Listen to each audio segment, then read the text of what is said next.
pangalan? Lahat tayo may pangalan? Meron naman, ano? So, alam ko po na alam natin na ang pangalan ay napakahalaga. Doon po sa mga nagdadalang tao, bago pa man nila isilang ang kanilang mga anak, nag-iisip na ng mga pangalan. Minsan nag-aaway pa yung mag-asawa. Kasi yung babae, ito yung gustong pangalan. Yung lalaki, ito yung gustong pangalan. And most often than not, yung pangalan na iniisip natin para sa ating mga anak, yung may meaning. Di po ba?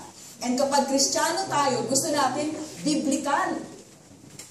Pag lalaki, Peter, John, Jacob, David. Kasi alam natin yung character ng mga lingkod na ito ng Panginoon. Pag babae naman, Sarah, Esther, Deborah. Okay? So lahat po yan mga biblical. Ingat-ingat lang po tayo kasi meron din mga pangalang biblical na medyo hindi maganda ang meaning. Baka mamaya bigyan yung pangalan ng Lucifer. Biblical yun. Nasa Bible. Pero, most often nga, binibigyan natin ng pangalan yung ating mga anak because either nabivisualize natin na ito yung magiging character niya or we are praying to the Lord na ito yung magiging character niya. And lalo sa ating mga Christian, importante yun. And when we read the Bible, there are several instances na binago ng Panginoon yung pangalan ng mga ibang lingkod niya. For example, si Jacob. Si Jacob ay pinangalan Jacob. Ang ibig sabihin nun ay deceiver. Manlilim lang. No? So ayan, paglaki tuloy niya, diniceive niya tuloy yung kanyang parents. Pero later, God renamed him Israel. Sarah, for example, Sarai, was initially called Sarai. Pero, when she conceived, she was called Sarah. Abram. Ang unang pangalan po niya ay Abram. A-B-R-A-M. But then when God gave him the vision, he became Abraham. Meron pong significant kung bakit may ganon. Usually the letter H, pag nilalagay po yan sa pangalan ng mga unang lingkod ng Panginoon, it imputes the character of God, who is Jehovah. Okay? So sa Pilipinas po, marami din po tayong mga funny na pangalan. So much so, na may mga kababayan tayo na kinamumuhian yung kanilang pangalan. Marami po akong makakilala rin. Nung mga unang kabataan ko pa, ang mga pangalan medyo hindi maganda. Halimbawa, Luisa. Luisa unang gahasa. Abay, hindi magandang pakinggan yun. So, pinroclaim po yung Republic Act No. 789 na po pwede nang magpalit ng pangalan. By law, po pwede na, lalo na kung kamuhi-muhi ang iyong pangalan at talaga po namang medyo nakakasulasok pakinggan.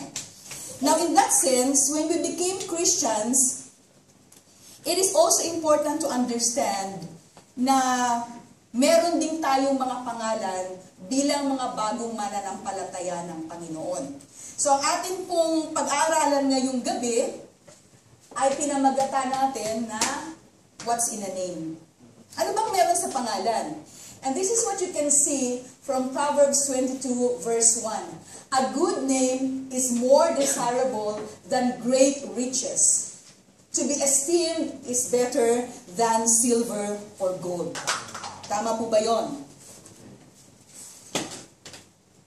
Now, marami rin pong pagkakataon na kaya yung mga tao na is magpalit ng pangalan, they want a fresh start. No? Kaya nga po nauso yung pagpapalit ng passport, pagpapalit ng pangalan, gusto nila punta sila sa malayong lugar, sa FB nagpapalit na rin. Sa FB, nagugulat na lang ako na merong mga naglalagay ng post sa akin na iba yung pangalan. Sabi ko, sino to? Hindi ko naman kilala to. Yung pala, binabaliktad nila yung kanilang pangalan. Meron pa akong isang kasama dun sa opisina na ang kanyang pangalan ay Arabic. So, syempre, hindi ko siya matag sa mga post ko kasi Arabic malay ko. So, maraming dahilan po. Yung iba, may pinagtataguan, baka merong mga utang, yung iba naman, merong mga ex-girlfriend or ex-boyfriend na ayaw na nilang maalala pa. So, there are several reasons why we change our name. And it usually symbolizes we want to have a fresh start. Now, when we became Christian, a name is also important. It doesn't mean to say naman na pag naging Kristiyano ka na, babaguhin mo na yung pangalan mo. Although, for example, merong kagaya ni Paul Yonggi-cho, you know him, no? So, meron siyang Korean name. Pero parang mas matandaan yung kanyang pangalan, mahirap kasing bigkasin yung mga Korean name, di ba? So, nung nagtuturo po ako sa Korean school, sa UP, meron ang mga estudyante ko puro Korean. So, ang ginagawa namin, pag may bagong estudyante, hindi namin sila tinatawag in their Korean name. Binabansaga namin sila. So, ikaw, you are Joey. Kailangan kilala din nila yung sino si Joey, yun yung sa Friends. Ikaw naman, ganito, David. Kami ang nagsasabi. And then we call them by the names that we gave them. Right? So, si Paul Yonggi-cho, David Yonggi-cho na ngayon. Ano? So, marami pong mga ganung tao na nagpapalit ng pangalan. Now, what are the values? Ano ba ang kahalagahan po ng isang magandang pangalan? The values of a good name. Una po, guidance. Bakit? The integrity of the upright guides them, but the unfaithful are destroyed by their duplicity. That's in Proverbs chapter 11, verse 3. Kapag meron po tayong magandang pangalan, ano ibig sabihin yan? It guides us. Kasi gusto natin ingatan yung ating mga pangalan. Aba, kung ikaw ay ang apelyido mo ay Aquino, sample lang po yun, Aquino, o sige, Marcos, gusto mong ingatan yung pangalan na yan. Yeah? So ano man yung gagawin mo, gusto mo, it will reflect on the integrity of your family name. Nung panguna pong panahon, lalo na po sa, nung una pa, napaka-importante po ng pangalan sa ating mga magulang. Ibig sabihin, pag ikaw halimbawa, nung unang panahon, you were engaged to marry someone, at yan ay hindi sumunod ang anak mo, either na ikaw ay itatakwil. Why? Because you have destroyed the name of this family. Yung po ang kahalagahan nun. Diba? Ang mga, noong unang panahon din, even now, yung mga mag-asawa, gusto nilang magkaroon ng anak na lalaki. Because the son will carry the name of the family. So, a good name po, it calls about integrity. Pero kapag ang pangalan mo ay hindi maganda, o ang pangalan na dinadala mo ay hindi nagkaroon ng magandang integrity, it will not guide you. So, your name gives or provides guidance. Nung po ako'y nakatira sa Makati, nung bata-bata pa ako, although bata pa naman din ako ngayon, amen, thank you Pastor for agreeing. Meron kaming 4 na toto doon sa aming barangay. So pagka merong bago doon, tatanungin, saan ba nakatira si Toto? Sinong Toto? Kasi 4 yun. Totong Barako, yun yung nag-aalaga ng barako sa amin. Totong Bato, yun yung siga-siga, marami siyang mga tatu-tatu sa katawan. Totong Daga, kasi siya yung nanguhuli ng mga daga at nagbina-barbecue niya. At Totong Pilay. Yeah? So, kailangan sasabihin mo. So, Toto is the common name, but merong characteristic that describes the name. So si Totong Bato pala o si Totong Pilay pala yung hinahanap mo. Now, the second thing that is the importance ng bagong magandang pangalan ay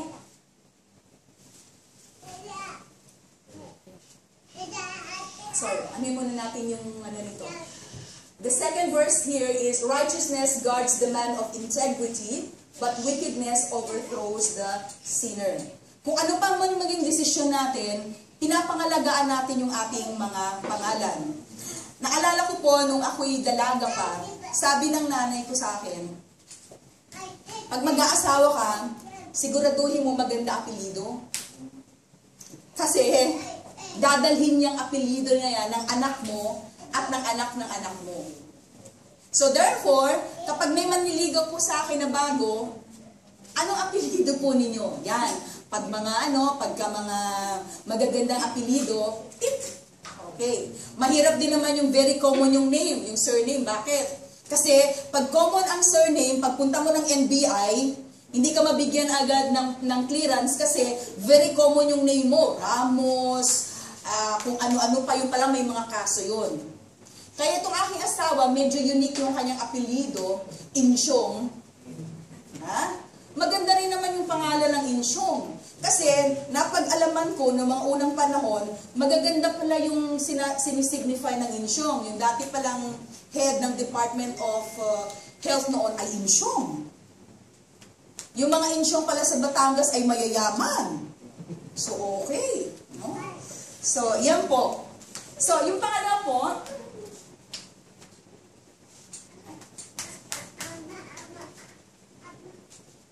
protection. Bakit? The man of integrity walks securely, but he who takes crooked paths will be found out. Yung pangalan natin becomes a protection as well. Pag pumunta ka sa isang lugar at kilala yung pangalan mo as somebody who has authority or who has somehow good position, bibigyan ka ng protection. Ay, wag nating katiin yan. Kasi si ganito yan. Galing yan sa magandang pamilya. Si ganito, tatay niyan. Sa ganito, nanay niyan. Barangay captain yung ganito niyan. So, ingatan natin. Tama po ba? It becomes a protection for us. Pangatlo po, it gives favor among people. Ang example natin dito ay si Ruth. You know the story of Ruth. And now, my daughter, don't be afraid. I will do for you all you ask. All my fellow townsmen know that you're a woman of noble character. Yan. So, totoo pa rin po yung nangyayari, yung mga kadalagahan. If you want to marry a man with noble reputation, mahalaga rin po na meron tayong noble character. Kasi titingnan ng mga magulang yan eh. Ano ba yan? Sino ba yung nililigawan mo? Lagi kong nakikita umuwi ng gabi. Kung sino-sinong kasama. Ano ba yan? Diba? The parents should understand what I mean. No? So tayo, as women, kahit na po tayo may asawa no, or we're single, we should maintain a noble character. Kasi it will give us favor. Second, the example of Timothy. Makikita din po natin yan. Ang sabing ganon, he came to Derbe and then to Lystra, where a disciple named Timothy lived, he meaning Paul, whose mother was a Jewess and a believer, but whose father was a Greek. The brothers at Lystra and Iconium spoke well of him. Spoke well of who? Spoke well of Timothy. Alam niyo po ba yung mga pangalan natin, our reputation spreads na hindi natin alam yan. Now, I'm in HR. Usually, before we hire someone, we do reference check. Ewan ko po kung ginagawa yan, but normally, it's an SOP. Bago kami mag-hire ng isang tao, nagre-reference check kami. Bakit? We want to make sure that this person is not only skilled, but also has a character and an integrity that when he joins our company, hindi siya yung magnanakaw, hindi siya yung nagpo-forge ng documents. Yes? So, nagka-character references kami. So, therefore, it's important for us to make sure na we maintain a good name because we can find favor among people. In fact, marami po sa industry ng hotel, a lot of people na nasa matataas na level, hindi na sila nag-a-apply. They don't apply. Why? Because when a hotel needs someone, for example, executive chef, normally, these executive chefs either have profile in LinkedIn, hindi na sila nag-a-apply, nire-refer. I know an executive chef who is like this, who is like that. Character reference, reputation. It will find favor. Yeah? Kasi alam niyo po, pag nag-a-apply tayo, in one position, there are hundreds of applicants. Di ba? So they say that the best way to land a good job is through network. Paano kayo na-refer ng someone, dati mong boss, kung nagtatrabaho ka sa dati niya sa trabaho na yon, and you were like pasaway. Lagi kang galit. Pag may sinabi sa yung boss mo na within reasonable instruction, ayaw mo for whatever reason. Pinag-overtime ka minsan kasi kailangan naman, ayaw mo. These are the things na natatandaan ng mga bosses. Yes? So, pang-apat po, anong kahalagahan ng magandang pangalan? We are trusted with responsibility. In Titus chapter 2 verses 7 to 8, nakalagay po dyan, in everything, set them an example by doing what is good. In your teaching, show integrity, seriousness, and soundness of speech that cannot be condemned, so that those who oppose you may be ashamed because they have nothing bad to say about us. Marami pong maninira sa atin, tama? Kay kapwa Pilipino, kay ibang lahi. Now, ang masakit, pag kapwa Pilipino, yun ang naninira. Medyo katanggap-tanggap pa yung ibang lahi eh. Pero pag kapwa mo Pilipino, ano ba yan? Kabayan ka ba? Pilipino ka ba? But then, when we have a good name, at ginagawa natin yung marapat, there is nothing that can be said against us. We are not perfect. I'm not saying we are perfect. But when we have the good name na, ito pala si Jeje, maayos na bata yan. Laging on time yan. Pag binigyan mo ng responsibility yan, she takes care of the responsibility. That's a reputation. Kaya minsan, nagtatampo tayo sa Lord kasi ang tagal-tagal na natin, hindi tayo ma-promote. Why? Tanungin din natin. Importante din yun. Now, don't think na, ay kasi sip-sip yan. No, it's not about that. Kapag inutusan ka ng boss mo and you obey, hindi dahil nagsisip-sip ka. Because you're establishing a good name for yourself. Makikita natin ibang mga lahi. This is I always observe. Na maraming mga ibang lahi, for example, Indian, they are probably as equally good as us, or maybe we are better than them, but they get promoted faster than us. Why? Kasi maraming mga Indians, pag sinabihan mo, sige, trabaho yan. That's what I observe. Minsan naman, trabaho na akala mo magaling, pero hindi naman. Okay? Ibang usapan na yon. But what we're saying here is, when we have a good name, we shall be trusted with responsibility. Pag may bagong project, ang unang iisipin, si Batoy, kasi nung nakaraan, may binigay akong project dyan eh. Ayos! Pero, pagka may bagong opportunity, hindi maisip yung pangalan natin because we did not show a good name. Walang magandang reputation eh. Magugulat ka na lang because minsan meron na lang tatawag sa iyo. This is an experience na we have an opening here for this position. Gusto mo bang mag-apply? Hindi ka naman nag-a-apply, ano? Tatanungin mo, how did you get my name? Or how did you get my contact details? Sasabihin sa'yo, you were referred by someone. Who is this? Minsan, hindi nila sasabihin yan. Why? You have established a good reputation. And establishing a good name does not happen overnight. Hindi po yun nangyayari overnight. Hindi pwedeng, naging Kristiyano ka na in the past, medyo ganito yung ugali mo. Pag naging Kristiyano ka na, it doesn't mean overnight, wow, lahat hahanga sa'yo. Wow, lahat ipipraise ka mo. It takes time. But we'll get there. And we will know why in a while. Now, bilang mga Kristiyano, ano-ano po ba yung pangalan na itinalaga sa atin ng Panginoon? What are the names that God has entrusted with us that we should live with, that we should maintain the integrity of these names? So, natutunan po natin, 4 na bagay. The values of a good name, it gives guidance, protection, favor among people, and we are trusted with responsibilities. Now, what are the names that we wear? We are Christian. What does it mean to be a Christian? Yeah? Nakita ninyo, Christ, I-A-N. The most common description of this is, without Christ, I am nothing. Diba? But there is that Christ in that. So pag pinangalangan tayo, are you a Christian? Yes, I am. Good. So you have a name as a Christian. But once you are given that name, merong responsibility na nakaatang dyan. Minsan, meron po akong mga sinishare ng Word of God na ayaw nilang maging Christian. Sabi na, kasi pag naging Christian na ako, ganito na ang expectation. Good. Why?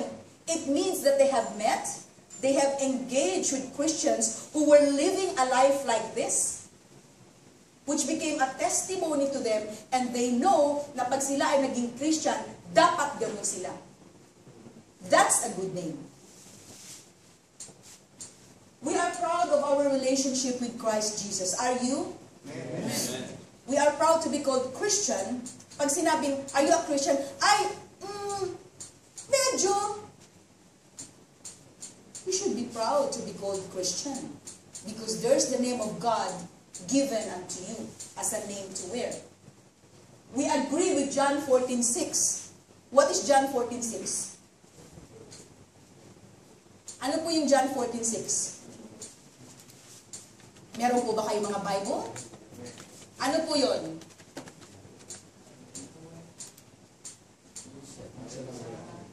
Sino po ang may Bible? Pakibasa. Sarah, pwede mo kayo yun. I am the way, the truth, and the life. No one comes to the Father except through me. No one comes to the Father except through me. Meron bang sinabi na iba pa? Can you go to the Father through religion? Can you go to the Father through good works? Can you go to the Father through constantly praying? No, it's only through Jesus Christ. That's why we are called Christian. There is no way. There is no salvation under heaven by which we are given, whereby we must be saved. Only the name of Jesus Christ. Yun lang po yun. Believe it or not, it's in the Bible. We assert Acts chapter 4 verse 12. Ano po yung Acts chapter 4 verse 12? Sarah, paki-show. 4?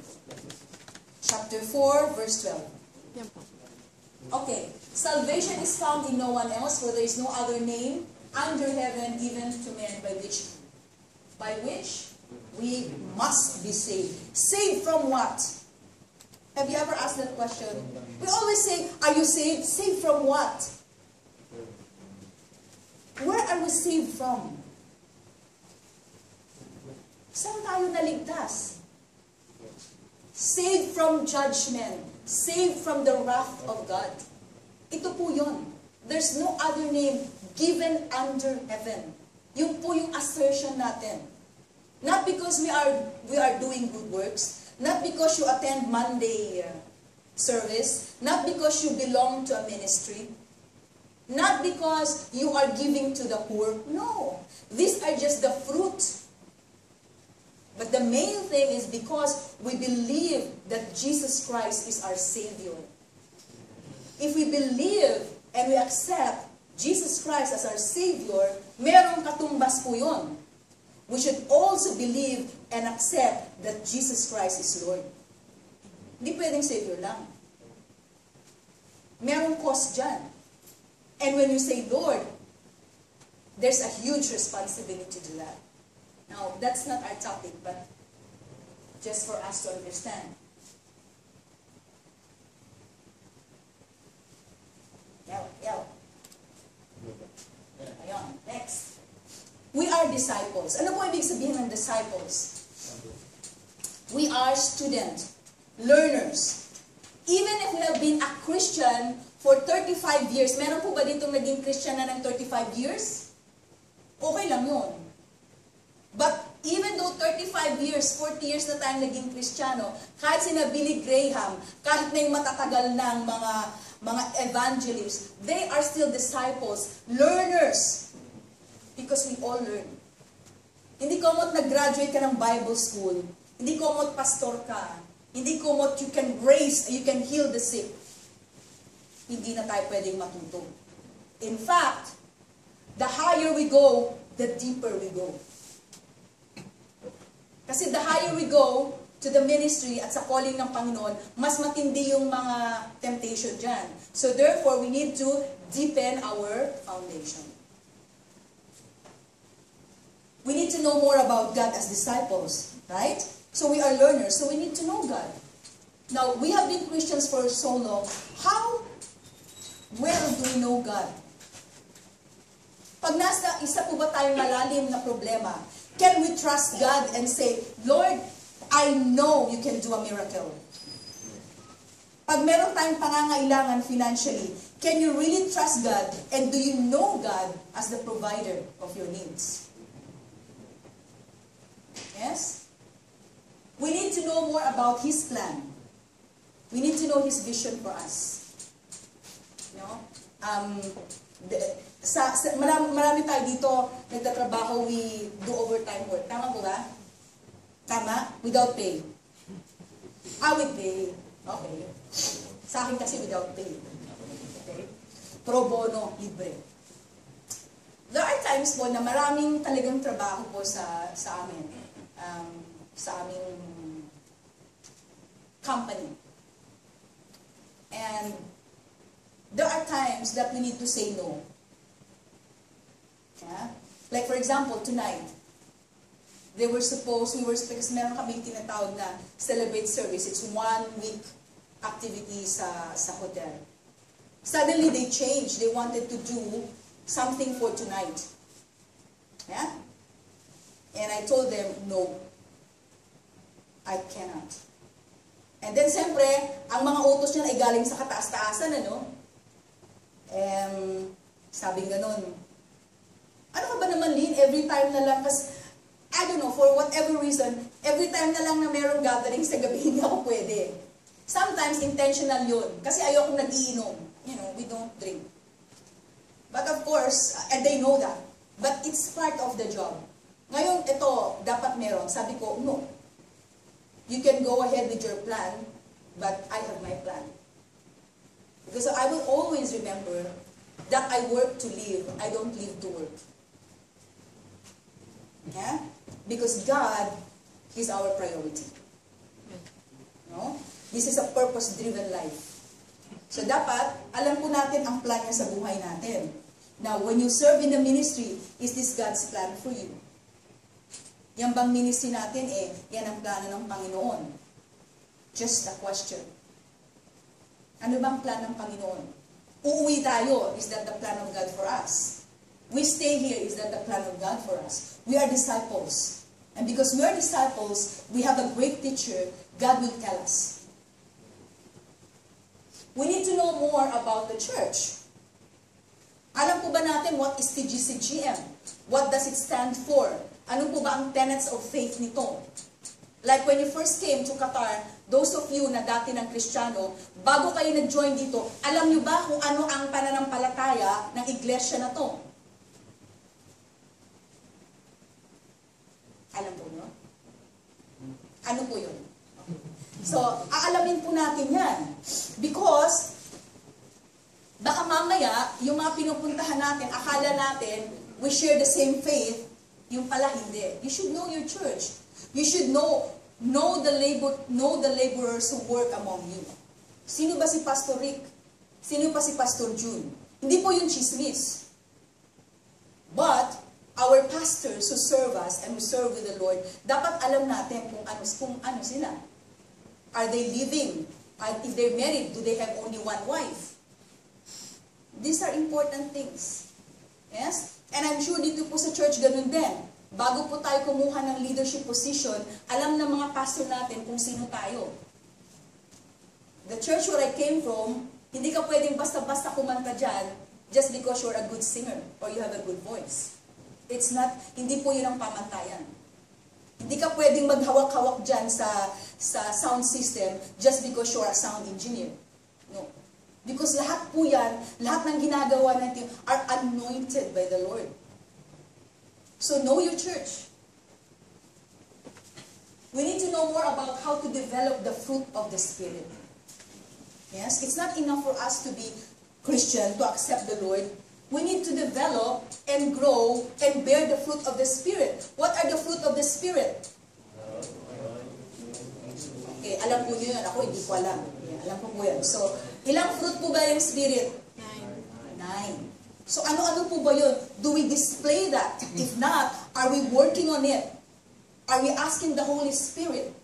Like, meron po isang kwento, isang tao na nanalangin, Lord, please, give me patience now. Patience takes time nga, no? So are we asking the Lord, God, I want to have joy in my life. No, pag joy, ibig sabihin, pag kumakantas ka sa Panginoon, may joy. Yeah? Ayan, kumakanta ka, the joy of the Lord is my strength. Dapat merong ganun. It should manifest in you. Yeah? Pupurihin kita. Paano ba magpuri sa Panginoon? Yeah, so develop the fruit of the Spirit. Now, pangatlo, we are children. Children of who? Of course, we're children of our parents. But we're talking about the names we wear as Christians. We are born into the family of God. When we became Christian, when we accepted the Lord, we belong to another family. It's the family of God. So ito, family natin to. When we go to heaven, lahat tayo magkikita-kita. Dapat. Diba? Naniniwala po ba kayo? Amen. Parang hindi kayo sigurado. Okay, mamaya i-address natin yan pag hindi kayo sigurado. So we are born into the family of God. Our Heavenly Father will not withhold anything that we need. Pag may pangangailangan tayo, God will provide. Amen. Maybe not the way that we think He will provide, maybe not in the time that we think He should provide, but He will provide. Amen. Our Heavenly Father disciplines us. Ano po ba ibig sabihin ng discipline? Discipline is not always hurtful. Hindi parating masakit yan. We have this connotation na, ay, pag discipline, iiyak ako. Masasaktan ako. Yes, it's part of it. But discipline also tells us that God will teach us. Discipline. Pag sinabing 8 o'clock, 8 o'clock. Is that part of discipline? Yes. Yeah, hello? Yeah? Pag sinabing, magme-meeting tayo ng ganitong oras, nandun ka. That's part of discipline. Yes? Pag nag-commit ka, gagawin mo yun. Let your yes be yes, and your no be no. Pag hindi mo kayang gawin, then say no. Yun ang mahirap sa ating mga Pilipino minsan. We cannot say no. We always say yes. Di natin alam kung, are you okay? Is that a yes?